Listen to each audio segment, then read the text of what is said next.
Bonsoir tout le monde, c'est Loïc pour une autre émission sur l'Euro 2024 et je suis avec Joe et Asmal ce soir. Je crois que Benoît va nous rejoindre. Thomas ne peut pas être là malheureusement.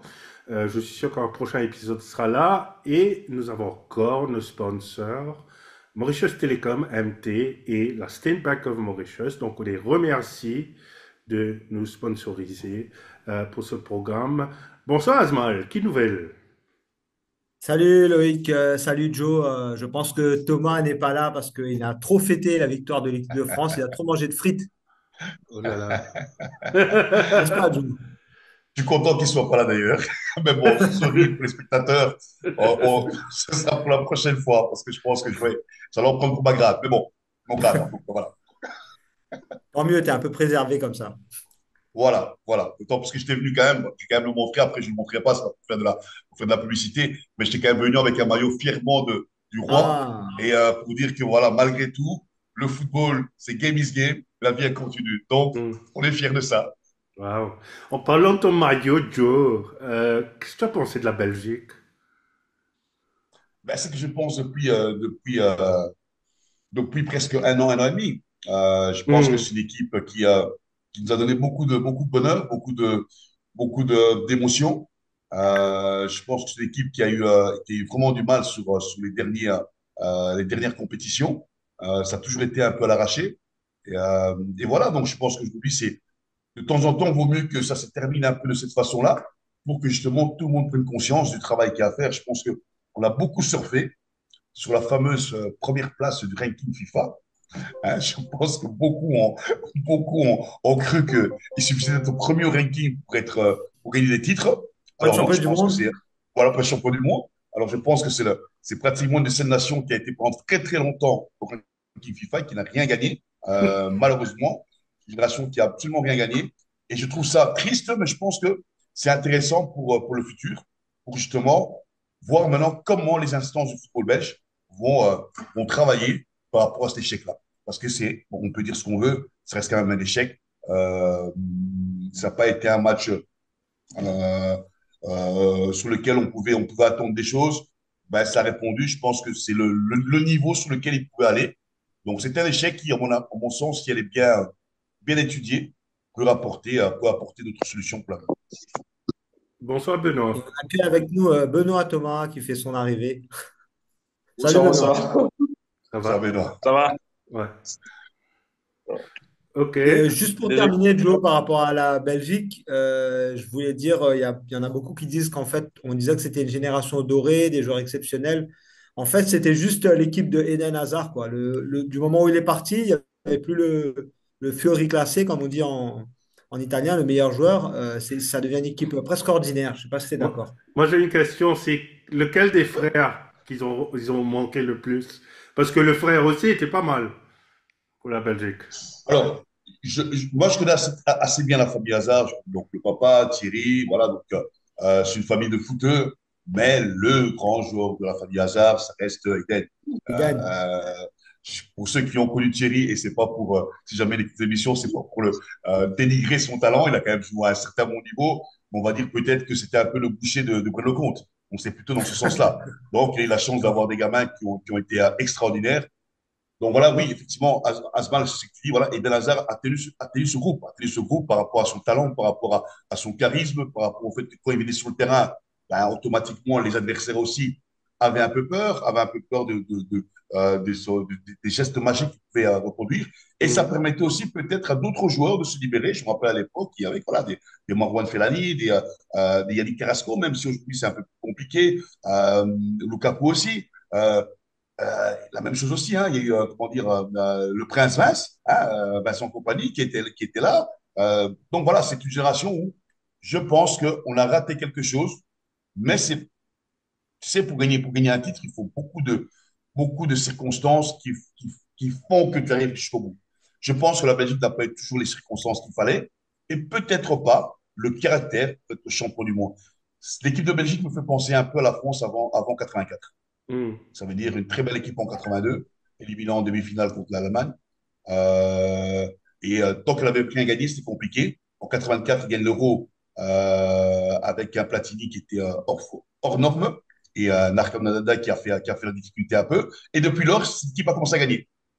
Donc aujourd'hui, je ne sais pas si la Belgique a besoin de ça pour aller plus loin, mais en tout cas, je pense que c'est une génération qui malheureusement ne pourra rien qui ne restera pas dans les annales. Effectivement, on va garder dans les annales Eden Hazard. Tous les autres, on va les oublier. Parce que, Hmm, voilà, parce que ça, ils n'ont rien gagné, quoi. hmm, Et il y a aussi Kevin De Bruyne qui a fait une saison pas aussi extraordinaire que d'habitude à City. Et on a vu avec la Hmm. Belgique qui n'a pas vraiment pesé non plus, quoi. Oui, voilà, voilà. Après, il y a des choix. Des choix. On parle de Courtois, on parle de qui n'a pas été là. Bon, il y a eu des distensions. On a retrouvé un peu le problème flamand, wallon, bruxellois qui s'est un peu produit euh, avec un entraîneur qui n'a pas nécessairement su gérer comme il le fallait, je pense. Voilà. Euh, mais c'est compliqué. Je pense que c'est compliqué pour cette génération-là. Maintenant, je suis convaincu qu'il y a énormément de talent. Je peux vous assurer que si la fédération fait bien les choses, il y a dans les U20, dans les générations de jeunes, ça va souvent assez loin. Et malheureusement aussi, c'est une génération qui ne gagne pas même chez les jeunes. Donc, ça hmm, devient compliqué. Quand on voit que les générations en Espagne, en Angleterre maintenant, en France, il y a toujours une génération des jeunes qui gagnent un titre. Et en Belgique, malheureusement, ce n'est pas encore arrivé. Donc, je pense que ce ne sera pas arrivé. On ne sera pas prêt, on sera en tout cas pas très proche d'aller gagner une compétition. ok. Tu penses quoi de Tedesco, Joe? Tu crois que c'est un bon remplacement de Martinez? Tu veux que Martinez soit parti? Alors, très difficile, moi, de donner un jugement sur un coach parce que je pense que c'est très compliqué quand on est nous-mêmes dans le métier de pouvoir donner ça. Mais c'est pas vraiment du coach que je vais parler, moi. Je vais parler plutôt de l'atmosphère qui existe autour de l'équipe nationale belge parce qu'on n'en parle pas souvent, mais c'est hyper compliqué. Hmm, J'ai pas l'impression que tout est mis dans les bonnes dispositions pour justement mettre l'entraîneur dans les meilleures conditions pour pouvoir aller travailler. Euh, et aujourd'hui, malheureusement, et on le voit dans les clubs, c'est qu'aujourd'hui, la Belgique est devenue comment dire, euh, un pays de passage. Ça veut dire qu'aujourd'hui, les joueurs ne restent pas en Belgique. Les joueurs, c'est devenu un peu la plaque tournante des joueurs à l'essai qui vont aller autre part. hmm, Donc, tout ça fait que la Belgique aujourd'hui, c'est un peu compliqué. Donc, cet entraîneur qui arrive, c'est pas l'entraîneur qui vient pour éclater en Belgique. Il vient pour essayer de faire quelque chose, comme Elsner qui a fait, qui est portuaire, comme Martinez qui a fait, qui est aujourd'hui au Portugal. Et on ne parle même pas des joueurs. Il y a des joueurs qui passent 6 mois en Belgique et après se retrouvent en Angleterre.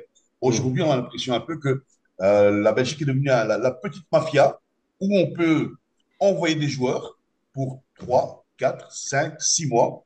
Et après, on espère qu'ils se disposent et qu'ils vont se retrouver en Angleterre, en France ou quoi. Donc, Et, c'est un peu compliqué. Donc, la Belgique, c'est vraiment l'atmosphère qui fait qu'aujourd'hui, la Belgique est dans une situation très, très compliquée. et d'ailleurs, Joe, c'est vrai qu'il y a des grands clubs qui ont des clubs satellites là-bas. Il y a Voilà, voilà. Monaco, il y a Manchester City, et donc ils envoient leurs joueurs qui ont envie d'avoir un peu De temps de d'expérience jeu, là-bas. et voilà. Ouais. Voilà. Et regardez, par exemple, je prends le dernier exemple, l'entraîneur de Lyon qui gagne quand même la coupe de Belgique, qui arrive en demi-finale, qui font un match extraordinaire contre Liverpool, même si Liverpool, avec, je veux dire, la deuxième équipe, ben, cet entraîneur, ben, il a fait son temps, hop, il part dans un nouveau club en Allemagne ben, voilà. On a l'impression un peu, c'est la classe où il faut aller si jamais on veut espérer à l'autre part. Alors voilà, il y en a qui sont contents avec ça, il y en a qui gagnent de l'argent avec ça. Donc, c'est devenu un peu la petite mafia en Belgique, un peu en termes de football, tout ça. ok. Je ne me ferai pas des On amis a en des, rentrant, mais bon, c'est pas grave. Hmm, on a des quarts de finale alléchants qui arrivent, Joe. On est à quelques jours de la finale du 14 juillet, à 10 jours environ. Et donc là, on a des quarts de finale exceptionnels qui arrivent. hmm. Je, Oui, oui, il y a des belles affiches, hein. Je pense que tous les gens qui ont plus de 50 ans, quand ils voient les affiches, ils vont se réveiller et regarder. Alors maintenant, j'espère qu'il y aura du jeu, quoi, parce que sincèrement, je ne sais pas vous ce que vous en pensez. Ouais, il manque quand même du jeu, il manque de l'émotion, il manque pas mal de choses. Et pour nous, où les décalages sont encore énormes, attendre pour avoir un match qui ne donne pas l'émotion, ben, je sais pas comment vous faites, hein. Moi, des fois, j'ai Ouais. du Bah, mal. en fait, ces huitièmes de finale on confirmait tout ce qu'on avait dit dans le dernier podcast. C'est-à-dire qu'il n'y avait pas beaucoup de jeux, on ne prenait pas beaucoup de risques. Mhm. Les matchs les plus intéressants, en fait, c'était encore une fois ceux de l'Allemagne et de l'Espagne. Et Voilà, celui de la Turquie aussi, hier, qui les était joueurs. intéressant au niveau émotionnel. C'est Voilà, sûr. voilà. Et au niveau du jeu aussi, parce que voilà, au niveau de l'intensité, au niveau de, voilà, des choix, alors des choix, c'est pas nécessairement mauvais, mais il y a des choix, moi j'ai bien aimé. Par contre, voilà, comme je dis, Belgique-France, wow, c'était compliqué, quoi. Mm. Par contre, on a vu deux gardiens de but exceptionnels dans ces huitièmes de finale. C'est le gardien de la Turquie et le gardien du Portugal aussi qui ont arrêté les pénaltys. Ça a été vraiment c'est eux les héros un peu, on peut dire, de ces huitièmes. Ouais. Alors, je sais pas si vous avez vu, moi je suis en train de regarder un peu le manque d'efficacité devant les buts. Donc, Ouais. je sais un peu lire un peu pas mal d'articles. Et on se pose vraiment la vraie question, c'est que, effectivement, on a quand même un problème au niveau de l'efficacité offensive. Et je regardais il n'y a Ouais. pas très longtemps une vidéo de l'équipe de France à l'entraînement, où déjà là, c'est hyper compliqué, quoi. Donc, je sais pas, est-ce que c'est peut-être la période où les attaquants, les joueurs offensifs ont un peu du mal? C'est peut-être la question à se poser. Donc, voilà, c'est pas évident. C'est pas C'est- évident. c'est- Mais c'est vrai qu'au aussi classement un des. peu lessivés, hein. Vas-y, vas-y. Un peu Salut lessivés Léonard. par rapport à la grosse saison. Ouais, peut-être qu'ils sont un peu lessivés par rapport à une grosse saison. Donc, ils C'est arrivent ça. difficilement à devenir lucides devant le but. Parce Mhm. que même Ronaldo qui rate un penalty, ça joue beaucoup. Je pense C'est que rare. Ouais. à un moment, il y a eu trop de compétition. Et ils arrivent toujours lancés. Et là, ils sont mis sous pression de grosses équipes. Mhm. C'est pour ça qu'à un moment, on a pu voir qu'il y a eu ce miracle de la part des petites équipes, je pense. Mais bon, ça n'a pas duré. Je pense que c'est à ce moment-là Mhm. qu'on a pu voir que certaines petites équipes ont su tirer leur épingle du jeu. Ouais, ouais, Moi, je pense que définitivement. Ouais. c'est un peu la patte. Ouais. Non, mais Mm. ça, on disait ça. Voilà, tu as raison, Benoît. Ça, dès le début, je pense que dès le premier podcast, voilà, moi, je suis justement, effectivement, ça fait, je suis contre, effectivement, autant de matchs. Après, comme je dis, hein, après, ça mène du business quelque part.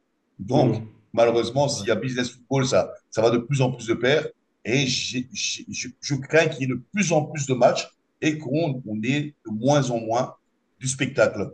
Et j'ai été Mm. vérifier l'information que j'ai Mm. donnée à Asman la dernière fois. La Mm. Coupe du Monde féminine a effectivement attiré plus de monde que les deux dernières compétitions masculines. Mm. Pourquoi? Mm. Bonne question. Mm. J'ai remarqué pour cette compétition, j'ai commencé à prendre l'habitude d'éteindre la télévision carrément. Donc, c'était la France, le match contre la Belgique, mais aussi le Portugal. Le Portugal. Et pourtant, ce match de Portugal, c'était qui? Portugal, Slovénie, ils ont dominé. Ils ont dominé, je ne sais pas pourquoi ils n'ont pas pu mettre des buts. Mais après un moment, tu te dis, qu'est-ce que je suis en train de regarder en fait? Mais je voulais saluer nos sponsors aussi, encore une fois, British Telecom. Mais là, c'est pas comme British, allez. Bonne question. Ouais. Non, tu sais, il y a un moment, bah après, je pense qu'on est tous là, on est tous des fous de football, de fanats de voir des choses, de découvrir aussi peut-être d'autres talents. Mais effectivement, aujourd'hui, les talents qu'on découvre, ben voilà, on voit ce gardien de la Turquie qui fait un super Mm, match. On mm, voit les jeunes Espagnols qui sont en train de mettre pas mal de choses aussi. Et tous les jeunes qu'on avait vus pendant la saison, dans les grandes équipes, dans les grandes écuries, on ne les retrouve pas. Et c'est ça que je trouve un peu dommage.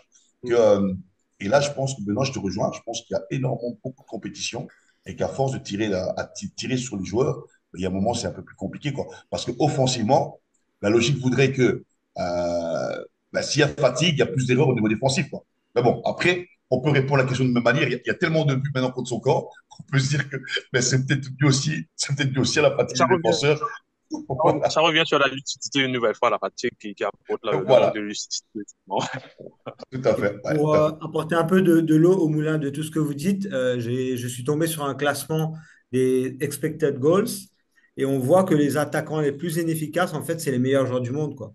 Tu as Kylian Mbappé, Cristiano Ronaldo, tous les meilleurs, en fait. Et le numéro un de tous, c'est Lukaku, qui a marqué trois buts et les trois refusés. wow. Alors lui, c'est Ouais. vraiment le super seuil, quoi. Ouais, mais dans un contexte, Lukaku aurait pu être le meilleur buteur de la compétition. Malheureusement, il y a le VAR maintenant, il y a la technologie. Mm. Donc, Ça, c'est ça. Et il y a le fameux, et je peux encore plus loin, il y a ce fameux expected goal. Et que je trouve, c'est l'invention la plus bête du football, en fait, quoi. C'est-à-dire qu'aujourd'hui, on est en train de nous, on va bientôt nous faire des classements où tu auras mis goal marqué, goal encaissé, goal average, et Voilà. peut-être des classements. Expected goals. Et je trouve ça, j'ai du mal quand on me parle de ça. Voilà, Thomas disait il n'y a pas très longtemps, on a voulu essayer de, de faire du football ce qui devient cartésien. Hum, Que, hum, que- hum, non, non, non, je pense qu'à un moment, il faut arrêter. Et je te comprends même, hein. Moi, je suis formateur. Je prends une anecdote cette année, par exemple, je dis à un de mes attaquants qui ne marque pas. Et maintenant que tu me dis ça, je me dis, effectivement, ben, tu vois, c'est une erreur de ta part. Je lui dis, écoute, ben, il faut rater plus pour que tu marques des buts. Effectivement. Parce que la phrase, elle vient d'où? Ben, le meilleur buteur de France, c'est le meilleur Kylian Mbappé et le joueur qui rate le plus de buts. Ouais. Effectivement, moi, en tant que formateur, ben, je suis obligé de m'appuyer sur ça pour essayer de mettre en confiance bon, un des jeunes attaquants. Et je trouve ça, mais jamais de la vie, quoi. Mais voilà, effectivement, ben, on est rentré dans ce dilemme de expected goal. Il faut m'en expliquer. Donc voilà. Ouais. Dieu, c'est comme le ranking de la FIFA, ça. Ça veut Tout à absolument rien. fait. Ouais. Tout à fait. Tout à Hum, fait. Bon, il y a une époque, je m'en suis servi, Thomas et Benoît et Asmal, parce qu'effectivement, quand tu arrives dans une équipe qui est très bas et que tu arrives à gagner 30 places, ben, tu le mets quand même sur ton CV, quoi. Mais on sait aussi quand tu en avais joué, et on sait aussi dans quel système ça a été mis en place. Donc, bon, ça fait partie des choses, mais la réalité du football, quand même, ne reste pas le ranking FIFA. Ça reste les compétitions. Donc, voilà. hum. Ok, ok. On va directement sur le match avec. En fait, je vais poser un peu la question à Benoît. Quart de finale numéro un, c'est bien sûr l'Allemagne contre l'Espagne. Un vrai combat de dur. Et merci encore une fois la UEFA pour. Ça aurait dû être une finale. C'est les deux meilleures équipes. Ouais. Ouais, c'est sûr, c'est bon, c'est le tirage qui veut ainsi. C'est vrai, grosse affiche, beaucoup de fans. Mais moi, au risque de décevoir beaucoup de personnes, moi, je vois l'Espagne passer ce match. Hmm. Tout simplement parce que ils savent très bien comment percer la défense. Ils ont plus ce jeu monotone. Ils ont plus de pas trop de transversal. Ils savent comment remonter un peu le ballon. Donc pour moi, je miserais une pièce sur l'Espagne. Pour moi, ils vont encore faire. Je ne veux pas dire qu'ils vont faire une démonstration, mais ils vont sortir vainqueurs de ce duel. Hmm, hmm. Merci Benoît. Joe, tu vois une faille dans cette équipe d'Espagne? La seule faille qu'il peut y avoir, c'est la gestion de l'émotion, la gestion du jeu, en fait, quoi. Parce qu'en fait, comme dit Benoît, cette équipe, moi, j'aime bien parce qu'elle a grandi. Et l'Allemagne, aujourd'hui, elle est un peu comme l'Espagne il y a 2, 3 ans. Donc, je pense que aujourd'hui, l'Espagne a un temps d'avance sur l'Allemagne, mais je suis persuadé aussi que l'Allemagne, dans quelques années, par rapport à ce qu'ils sont en train de produire, par rapport à ce qu'ils sont en train de mettre en place, arriveront à ce niveau-là. Aujourd'hui, l'Espagne, il y a pas vraiment de faille. La seule faille qu'il peut y avoir, c'est qu'à un moment, ben, c'est qu'il n'arrive pas à maîtriser justement peut-être une équipe qui joue chez eux, une équipe qui sera portée par un public énorme. Peut-être déjà pendant la semaine, il va déjà y avoir quelques turbulences déjà qui peuvent se mettre un peu en place. Hmm. Je pense que l'équipe, sa plus grande force, c'est qu'elle est capable de s'adapter et pas s'adapter, qu'elle est capable de proposer du jeu contre n'importe quelle situation, n'importe quelle équipe. Donc, je trouve ça très intéressant. Et je pense qu'aujourd'hui, c'est la seule équipe d'Europe qui est capable de faire ça. Et en club, ben, on sait que il y a City de l'autre côté qui est capable de faire ça. Donc voilà, donc j'aimerais bien, ça serait agréable pour le football qu'elle puisse passer. Mais bon, on sait tous, hein, on connaît tous Hmm. le football, on sait qu'il y a beaucoup de choses qui peuvent se passer. Et voilà un peu. Ouais. D'autant Il faut plus que. savoir, Loïc, que cette équipe de Luce de la Fuente vise une quatrième demi-finale de l'Euro sur les Mhm. 5 derniers tournois, mais elle devra vaincre le pays hôte qui ne cesse de se renforcer dans ce tournoi. Et l'Allemagne, elle veut conserver ses espoirs de victoire à domicile et elle n'a pas peur de s'adapter. On voit qu'elle change un peu son jeu en fonction des adversaires. Mais là, ça sera quand même son adversaire le plus coriace, cette Espagne. On rappelle que l'Espagne a encaissé son premier but contre la Géorgie. C'était un but contre son camp et ensuite il y a une déferlante avec 3 buts et un jeu extraordinaire. Ils Et sont surtout, il y a 2 joueurs qui ont frappé les esprits. C'est Nico Williams et le joueur de l'autre côté avec notamment un but Lamine Lamal. extraordinaire de Williams qui part tout seul. C'était comme un but PlayStation. Hmm. on a l'impression. Tout à fait. Ouais. Tout à fait. Non, non, après, comme tu dis aussi, hein, parce qu'effectivement, elle passe, mais il faut aussi saluer cette équipe de Géorgie parce que, en fait, voilà, cette équipe n'a pas fermé le jeu. Et je trouve aussi extraordinaire qu'on sait que tu as une équipe comme ça où ils sont capables de mettre plein de buts et de proposer quand même, de garder quand même une certaine philosophie de jeu. Et ça, j'aime bien. Mais à la fin, c'est vrai qu'effectivement, bah, il y a des fêtes. Mais si on voit les deux, je pense que c'est hyper intéressant ce qu'ils ont fait. Ce qu'ils ont fait. Ouais. Alors, Espagne, Mais moi, Allemagne. moi, juste pour ajouter, c'est vrai, il y a cette adaptation d'équipe d'Allemagne. Il ne faut pas l'enterrer trop tôt, mais ils n'ont pas les mêmes joueurs tranchants. Je dirais. Voilà. Donc, on peut Hmm. dire, C'est ça. Ouais. Il manque cette agressivité devant le but, cette agressivité dans les actions offensives. Avec ça joue, ça peut être poussé, mais c'est vrai qu'il manque quelque chose. Mais bon, après, je dis que non, attention, parce qu'effectivement, c'est un match, tu joues chez toi à domicile, il Ils peut vont y avoir s'enflammer chez cette eux. équipe, voilà, il peut Ouais. s'enflammer. J'imagine un moment qu'il marque le premier but, ça ne sera pas le premier but que l'Espagne a pris contre dernièrement pour la vie. Donc, ça peut être problématique. Donc, il faut voir. Hmm. Donc, Espagne, Allemagne, c'est le premier match vendredi, le 5 juillet, dans 2 jours, qui commence à 8 heures de l'après-midi. Merci encore, Mauritius Telecom et la SBM d'être nos sponsors ce soir. Et le deuxième match, à 11 heures, c'est le Portugal contre la France. Alors là, je vais déjà lire ça, je vais prendre sommeil. Donc, Asmal, vas-y. On laisse ça se passe. Voilà. Oh, je laisse ça avec Asmal. Bah, en fait, ça sera une répétition de la finale de l'Euro 2016 à Hambourg cette fois. Et sans qu'aucune des 2 équipes n'ait encore vraiment enflammé le tournoi. Le Portugal doit remercier son gardien, Diogo Costa, qui les a sauvés 3 fois sur penalty lors des tirs au but contre la Slovénie. Après, il y a eu un petit cinéma avec Cristiano Ronaldo. Là aussi, on l'avait dit dans le podcast. Est-ce que Ronaldo ne bouffe pas cette équipe du Portugal avec sa personnalité, avec ses petits cinémas et tout? Et justement, il s'est mis à pleurer après avoir raté son penalty en plein match. Il est sorti de son match. Est-ce que l'entraîneur, je pose la question à Joe, peut accepter ça qu'un joueur comme ça se met à pleurer, perd le contrôle? Et Dietmar Hamann, ancien joueur allemand, a vraiment taclé Ronaldo. Il a dit qu'il était très, très déçu. Il pensait que Ronaldo avait déçu, avait changé. Il pensait Ouais. maintenant au collectif. Mais quand il a vu cette réaction d'enfant gâté, il a été vraiment en colère. Et il dit qu'il ne s'attendait pas à ce que Ronaldo fasse ça, quoi. Oui, non, oui, moi, je, moi, mais moi, je moi, personnellement, pleurer en lui-même, bon, c'est pas grave, c'est pas une énorme faute. Mais en plein match comme ça, tu rates un penalty et là, tu pleures. Bon, je sais pas. Peut-être que ça aurait pu jouer ouais. contre eux, ouais. Ouais. Ouais. En plein match comme ça, peut-être à la fin, peut-être s'il était sorti, il Tu pleure donnes de la en force à temps. l'adversaire, non, quand tu fais ça? Oui, non Ouais, mais seulement ça donne de la force, mais je pense que tu diminues plus tôt. Tu diminues plus tôt. Parce que donner de la force à l'adversaire, il faut que l'adversaire puisse s'en servir. Mais là, tu te donnes à moi dans une position qui est un peu difficile.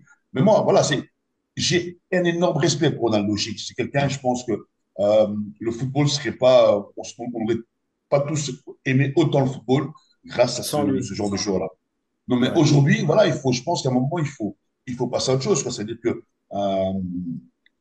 alors, je peux Parce que comprendre dans dans les ce générations match-là, on voit actuelles. qu'il prend tous les ballons, il tire tous les coups francs, il veut faire tous les tirs, quoi. Oui, voilà, voilà. Donc, je dis, voilà, pour l'instant, il y a du respect, mais attention, le respect, à un moment, on peut passer très vite à côté. Et comme je te dis, pour connaître quand même la mentalité portugaise, euh, pour, pour se taire qu'on a envie de dire quelque chose, c'est qu'il faudrait pas trop longtemps agacer le monde, quoi, agacer le vestiaire. Et quand tu poses la question par rapport à l'entraîneur, et je ne vais pas répondre par rapport à l'entraîneur, mais en tout cas, moi, si j'avais la possibilité ou j'avais la chance d'avoir un joueur qui aurait ce comportement-là, d'abord, ne fût-ce que pour le sauver, je ressortis directement. Directement. Voilà. Hmm, Si, hmm. voilà. Directement. Parce que justement, l'image du monde, ben, tu as tout le monde qui s'en prend à cœur joie pour critiquer Ronaldo, tout en oubliant tout ce qu'il a fait depuis très longtemps. Donc moi, sincèrement, je suis plus attristé pour lui parce que je pense qu'il ne mérite pas aujourd'hui que les gens ne regardent que ce point de vue-là. Parce il a quand même, il nous a quand même fait vivre pendant 10 ans de football et on a vu autre chose que les dernières images qu'on voit actuellement. Mm. Maintenant, en face, on a une équipe qui ne marque aucun but dans le jeu, qui a eu 2 buts contre son camp et qui est quand même qualifiée, qui arrive jusqu'en quart de finale. Une équipe de France très, très, très décevante pour tout le monde. Mais quand même, les joueurs qu'on a beaucoup critiqués, nous-mêmes ici sur ce plateau, on avait critiqué Jules Koundé, on avait parlé de Kolo Muani, et finalement, ce sont ces deux-là qui réussissent à sauver Deschamps. Deschamps, il a un taux de chance qui est vraiment incroyable, Joe. Oui, alors juste pour remettre les choses en place, ça c'est bien la culture française et je pense que tu as, t'as un peu été taché par ça, Asman.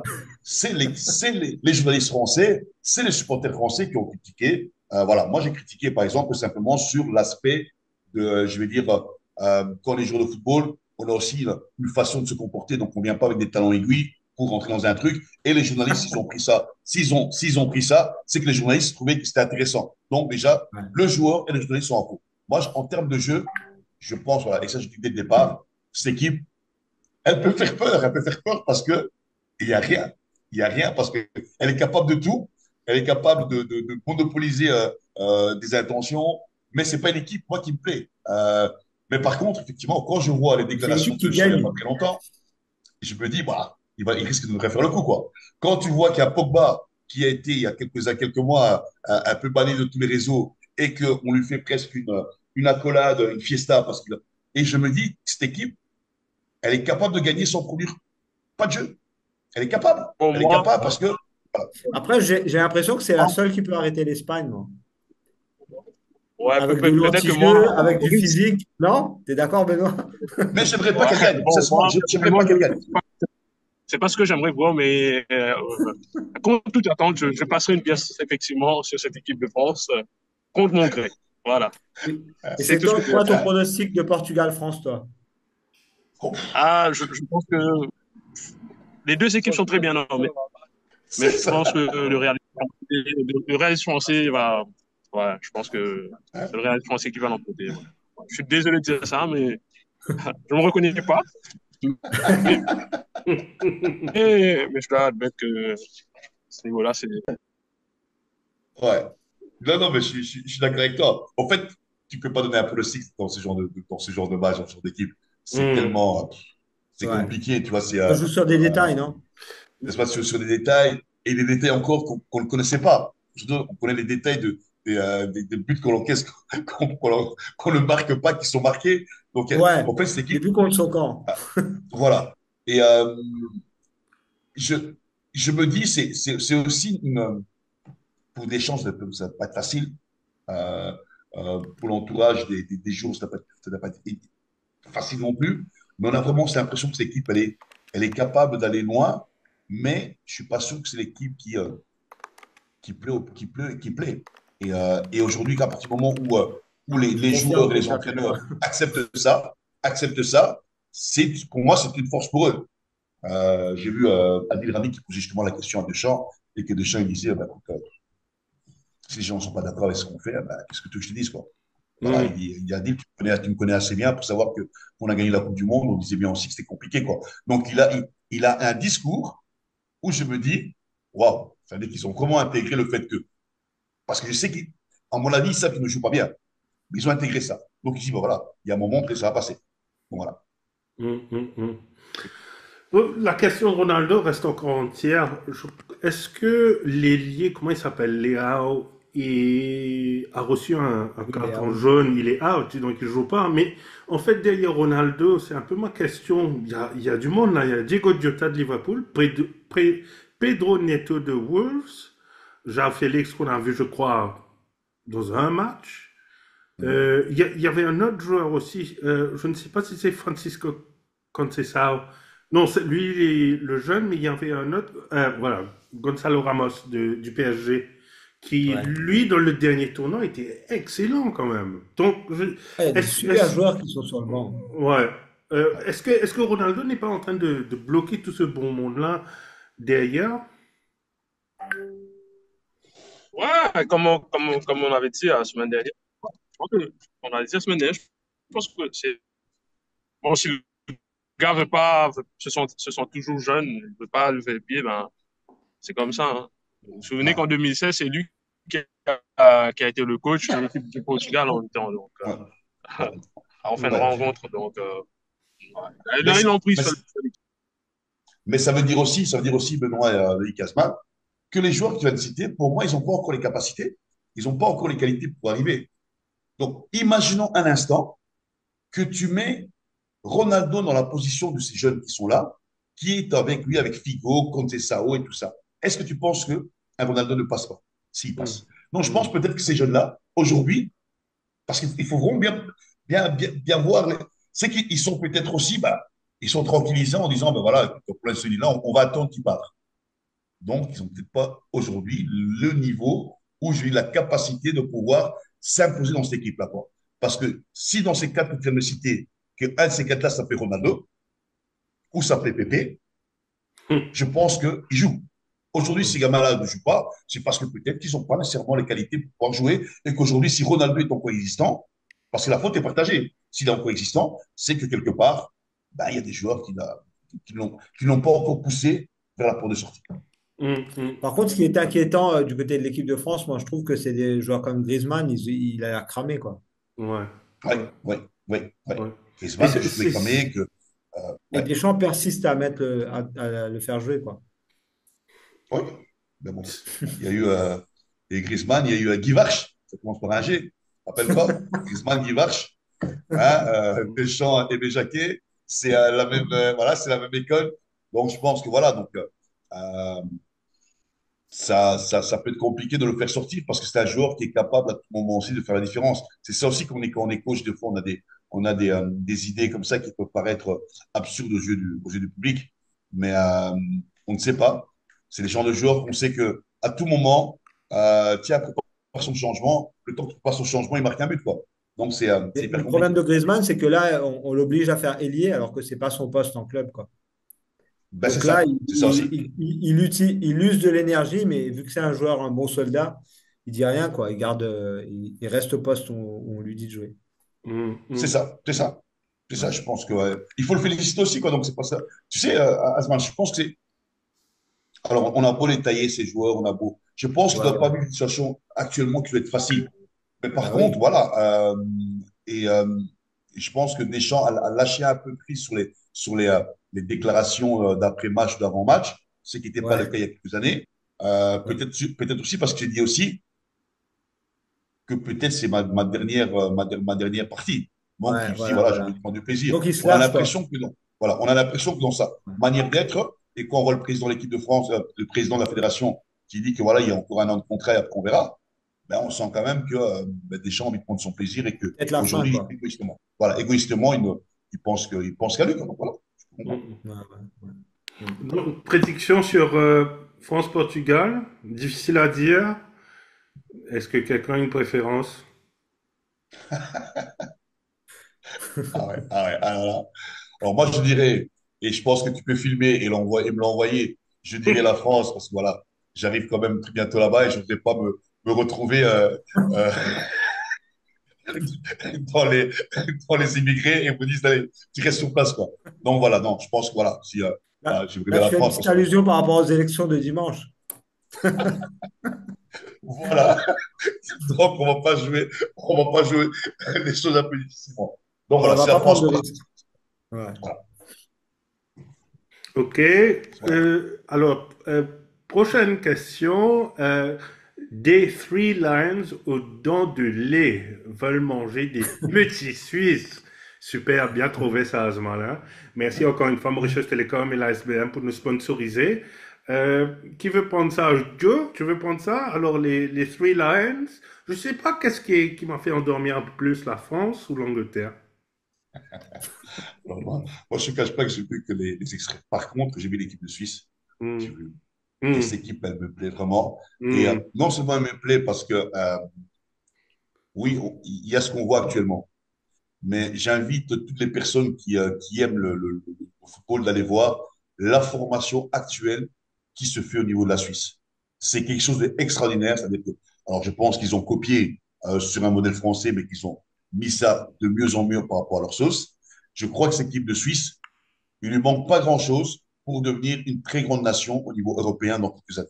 Parce qu'au niveau de la formation, c'est très carré, t'as des équipes de jeunes qui deviennent de plus en plus intéressantes. Et sincèrement, je me dis, pourquoi pas? Donc, fait que les Anglais fassent attention, qu'ils ne prennent pas cette équipe à la légère, parce qu'elle est capable d'avoir du Ils ont battu remontant et que l'Italie j'en tire. assez facilement, hein, Joe. Oui, Ouais. oui, oui. Mais je dis sincèrement, moi, cette équipe de Suisse, je dis chapeau. Je dis chapeau parce que derrière, il y a vraiment un travail.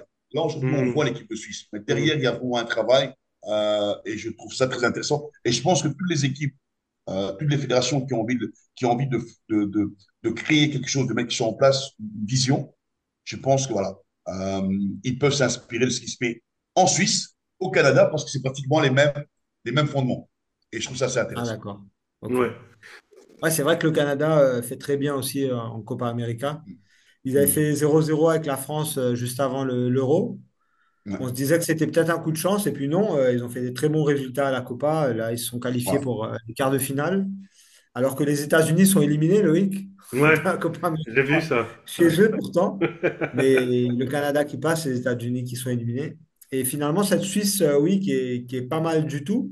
Moi, je pense qu'elle peut faire une surprise et qu'elle peut battre l'Angleterre. Mais on a un supporter des Free Lions avec nous, là, Benoît. Et lui, il va nous dire que Harry Kane et Jude Et Bellingham, attention. Jude Bellingham, ouais. Écoute, Asma, tu as lu dans mes pensées en partie. Alors, pas fan des Free Lions, tout, mais je m'attends à un gros match d'Harry Kane, en effet. Je pense qu'il est l'heure maintenant pour lui de cette confrontation, enfin, dans ces quarts de finale, de montrer vraiment de quoi il est capable devant le but. Et les gars, moi, personnellement, je trouve que l'Angleterre va passer contre la Suisse.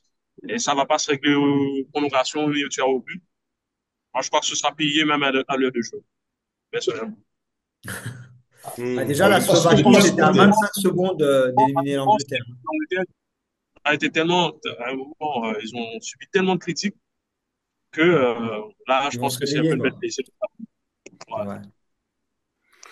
Oui, oui, oui, je peux comprendre. Donc, bon, j'ai rêvé quand même. Donc, il n'est pas supporter des Anglais, il est peut-être supporter d'Américains. Hmm. En tout cas, les Suisses, il ne les connaît pas. C'est un Et- ultra Kane. mais Non, non, non, je pense que c'est l'heure. Je pense que c'est l'heure. Personnellement, je pense que c'est Je l'heure. souhaite que ce soit l'heure.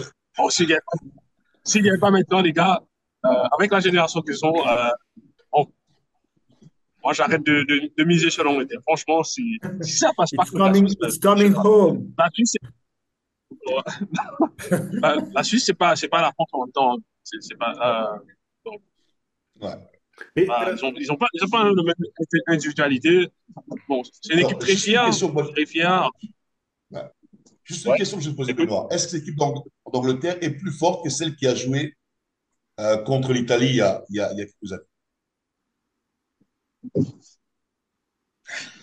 Je pense que là, c'est une question piège. Je te reconnais bien.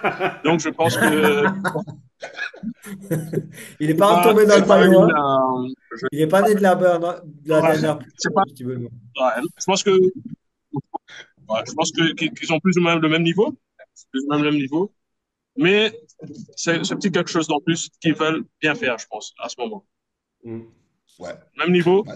bien, ils ont aussi peut-être joué un peu facteur chance, mais j'irai pas jusqu'à dire qu'elle est meilleure que celle qui avait joué la finale contre l'Italie. Mais ce qui est étonnant avec cette équipe de Suisse, pour terminer dessus, c'est un joueur comme Granit Xhaka. Depuis qu'il a quitté Arsenal, le gars, il est invincible avec Leverkusen. Il est super Ouais. bon avec la Suisse. Il retrouve Ouais. une seconde jeunesse, quoi. Hmm, Ouais. Il a hmm. toujours été, voilà, toujours très bon avec Mais la Suisse, toujours très bon. j'aimerais, Après, comme quoi. j'aimerais rejoindre ce que Joe a dit. L'Italie était championne. On se rappelle contre l'Angleterre à Wembley il y a quelques années de cela. C'était en 2021, 2022, corrigez-moi si Ouais, 2021, 2021. Ok. Euh, Moi, ce qui m'a impressionné avec la Suisse, c'est la facilité et l'aisance qu'ils ont eu à battre l'Italie. L'Italie était méconnaissable, avait aucun va-va-voum, avait aucune solidité, aucune fluidité, et la Suisse les a démantelés. Alors, je ne sais pas si c'est parce que l'Italie est maintenant très mauvaise ou est-ce que la Suisse est vraiment très forte. Je sais pas. Voilà, je pense que la Suisse est forte. Ben, en tout cas, elle est en plein développement et comme je disais déjà un peu avant, moi, je suis fasciné voilà, de suivre Hmm. leur plan de travail au travail qui est fait à la fédération. Je pense que l'Italie, on avait dit dès le début que ça risque d'être une compétition très compliquée, très difficile à manœuvrer. Alors après, pour juste peut-être rassurer un peu Benoît, cette équipe de Suisse aussi, elle a une difficulté malgré tout. C'est que peut-être qu'elle a éliminé un Cador qui n'était pas un Cador rapidement. Hmm. J'ai rarement vu la Suisse éliminer d'affilée deux, trois grands noms du football. Donc c'est peut-être une des chances que peut avoir l'Angleterre sur le match du Paris. Parce qu'effectivement, elle est capable comme ça Ils de peuvent atteindre sortir leurs un limites, Cador. quoi. Voilà. Et d'après, donc peut-être le Cador qu'ils ont enlevé, ils l'ont enlevé trop tôt. Hein, parce que, et Non, ils ont aidé on peut l'Angleterre, simplement en dire, fait. Ils ont fait le boulot pour l'Angleterre. c'est ça, voilà. Voilà, c'est quelque part aussi, donc tu vois. Donc la question aujourd'hui, c'est de savoir aujourd'hui, est-ce qu'elles sont capables de réaliser, de rééditer la même performance, parce que c'est quand même une belle performance qu'ils ont fait. Donc je ne voudrais pas qu'on minimise leur qualification en disant que l'Italie elle était faible. Mais l'Italie, ça fait quelques années qu'elle peut être très faible et qu'elle continue à gagner. Là, aujourd'hui, ben, elle est faible, sauf que contre une équipe de la Suisse qui a su rester concentrée pour créer euh, ce passage au prochain tour. Hmm. Ok. On passe à la dernière question. Pays-Bas-Autriche, duel d'outsiders. Alors, c'est plus Pays-Bas-Autriche, c'est Les Pays-Bas, Pays-Bas-Turquie. Turquie. Oui. Oui. C'était le match de hier soir. Ouais, En fait, c'était deux matchs de hier soir. Alors, les Pays-Bas ouais, 3-0, super. Quelques buts, oui, c'était bien, hein, les Pays-Bas, mais on a c'est ça. pu. Voilà. Donc, Joe, tu en penses quoi, Pays-Bas?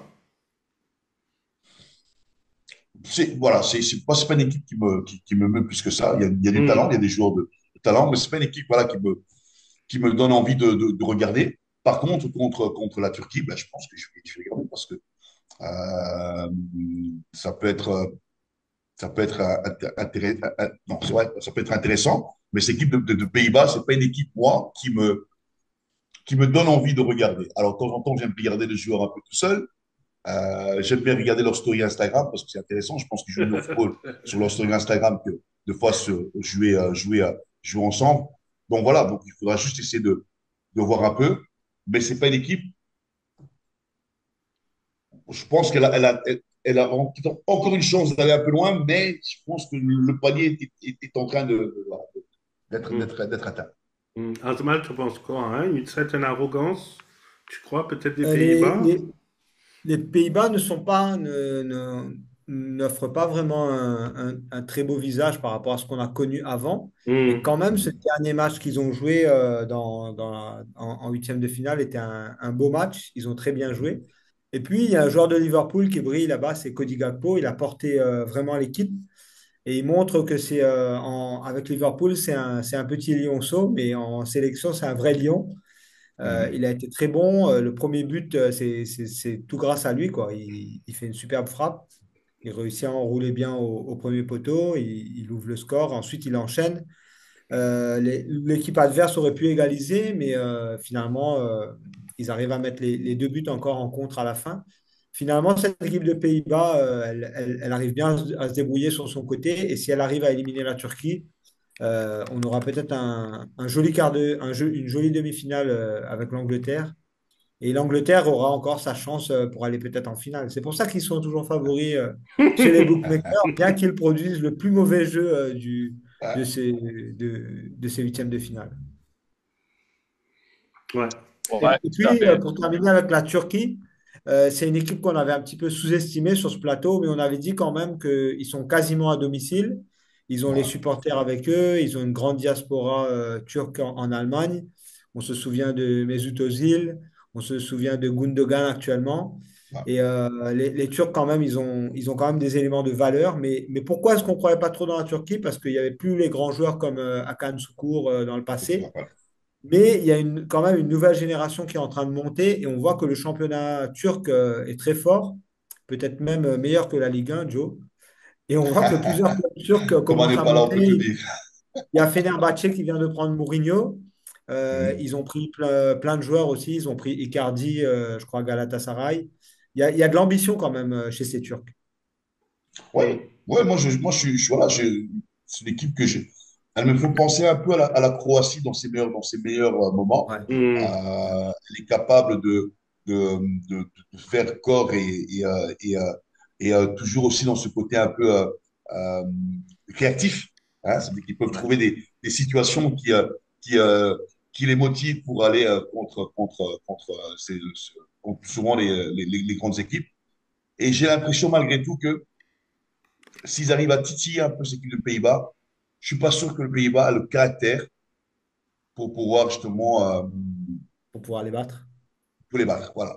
Donc, ça veut dire que au niveau du jeu, je pense que les Pays-Bas, voilà, individuellement, ils ont le jeu pour pouvoir poser des problèmes à cette équipe de la Turquie. Mais en termes de grinta, en termes d'aller faire les efforts, en termes d'aller de passer, se dire Mm. voilà, c'est notre dernier tournoi, notre dernière chance. Je pense ils ont plus je veux dire, de, de réalité pour passer, quoi. J'ai l'impression que cette équipe de Pays-Bas, elle a toujours un peu du mal à comprendre que, il faut qu'elle continue à progresser parce qu'elle est pas aussi forte qu'elle peut le penser. Donc, d'où Mhm. ces milité qu'on pense souvent. Mais bon, ça, on sait que c'est l'orange, comme on dit souvent, l'orange n'a pas nécessairement cette humilité-là parce que Et, ils sont comme ça.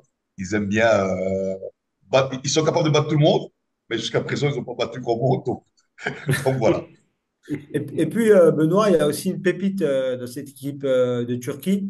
C'est le nouveau joueur du Real Madrid, Arda Güler, un petit jeune, et qui est vraiment super. Hier, il a fait encore une passe décisive.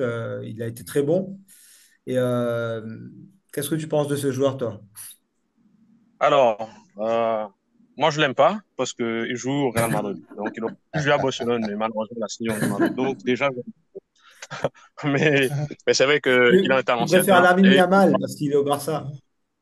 exactement, exactement. Donc, non, mais Arda Güler, il fera parler de lui très, très, très rapidement. Et puis, historiquement parlant, messieurs, la Turquie a toujours très bien joué. Sauf ces dernières années, ils ont été un peu dans le dur, mais ils reviennent très fort maintenant. Mais encore une fois, je pense pas qu'il y aura de miracle, même face à cette équipe du Pays-Bas qui des fois a un jeu très décousu, un jeu qui si vous avez besoin de somnifères, vous pouvez regarder les Pays-Bas également. Beaucoup de passes et j'ai l'impression Ah, je On crois a que perdu Benoît. ouais, des sa passes pour connexion. rien. Voilà. Euh, Non, toujours pas. tu vois un joueur qui n'a pas vraiment Tu apporté vois, grand-chose. ça va être le même rythme Ça veut que dire le même Pays-Bas vont rythme. jouer. Excuse-moi, Benoît, ta connexion est mauvaise, on t'entend pas. Euh, ouais. Ouais. Alors, juste pour retourner dessus, hein. Alors, Angleterre, Suisse. On va à l'Angleterre passer Pays-Bas, Turquie. Ça, c'est difficile à dire. Je vais laisser ça à Azmal. Je laisse aussi. Hein. Tu dis Ben, quoi, Azmal? normalement, en regardant les forces en présence, on serait tenté de dire Pays-Bas, mais il doit bien avoir une surprise dans cet euro, alors pourquoi pas Ouais. la Turquie? Ok, super. Et je me rappelle de ce que Joe avait dit dans le dernier podcast aussi, c'est la passion. Alors, Oui, cette oui, équipe oui. de la Turquie, c'est quand même une équipe qui nous donne encore envie de rêver. Ouais. Et je Euh, crois que sur les dernières compétitions, la Turquie est quand même bien placée quand même sur quelques compétitions, quoi. C'est-à-dire qu'en hmm. général, ils arrivent à passer les huitièmes, les quarts. Donc je me dis, voilà, c'est une équipe qui peut aller loin. Moi, dans les surprises, je vois bien cette équipe-là et je dis, je mets quand même une petite pièce sur la Suisse parce que, attention, attention, ça pourrait, voilà, attention. Moi, je pense que la Suisse peut battre l'Angleterre aussi. Je crois que ça va être serré hum. là-bas aussi. Je crois que Ouais. ça va être serré. J'avais une question, hein. Mais tout dépend si on voit la vraie Angleterre qu'on voit d'habitude ou bien l'Angleterre qui est très moyenne dans cet euro. Hum, Si c'est la même Angleterre, je pense qu'ils vont perdre. hum, hum. Oui, Mais ouais. j'avais une question. Le but de Bellingham était superbe, mais je crois qu'il faut se rappeler aussi que beaucoup des spectateurs qui regardent les tournois internationaux ne sont pas nécessairement en train de regarder les tournois européens.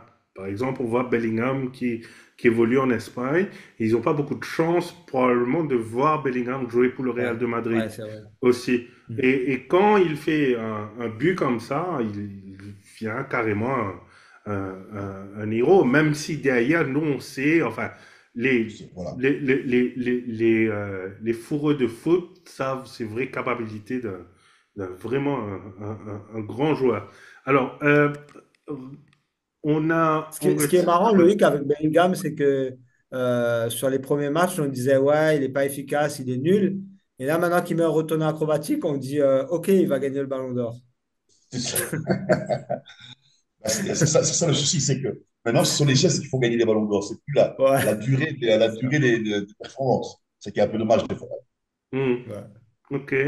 Alors, Angleterre, Suisse, donc on dit Suisse, c'est ça? Si je comprends bien. On dit les Suisses. On dit les Suisses, Pays-Bas, Turquie, Turquie. Donc c'est demi-finale Suisse contre Turquie. Et alors la troisième, Espagne, Allemagne. Benoît, Espagne, t'en penses quoi? Espagne. Espagne, Espagne. Espagne, J'espère ok. aussi. Et Portugal, Ouais. France. Ça, je laisse à Ah, Joe.